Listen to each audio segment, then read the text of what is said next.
رہے گی۔ باقی جہاں تک جیلیٹن کا تعلق ہے تو جیلیٹن جو ہے یہاں پہ ظاہر ہے کہ وہ اینیمل کی اگر جو ہے جیلیٹن ہے تو وہ تو جائز نہیں ہے۔ ہاں اگر جو ہے پلانٹس کے ذریعے سے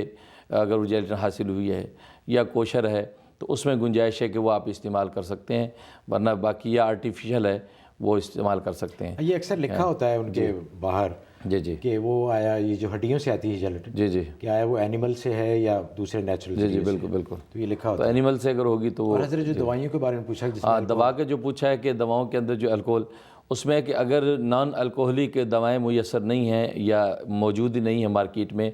تو پھر آپ وہ دوا استعمال کر سکتے ہیں جس میں الکوہل ہوتا ہے، کیونکہ اصل میں وہ الکوہل جو کھجور اور انگور سے بنتا ہے اس الکوہل کی معمولی سی مقدار کی بھی اجازت نہیں ہے، لیکن جو انگور اور کھجور کے علاوہ کا جو الکوہل ہے آرٹیفیشل ہے یا آلو کا ہے، ٹماٹر کا ہے، کسی اور پھل کا ہے، ایپل کا ہے،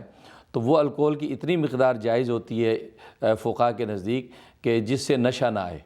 چنانچہ دوا کے اندر وہی الکوہل ڈالی جاتی ہے۔ تو چونکہ دوا کے علاج کی ضرورت ہے تو علاج کے عذر کی وجہ سے اس دوا کے استعمال کرنے کی اجازت ہے، وہ دوا آپ استعمال کر سکتی ہیں۔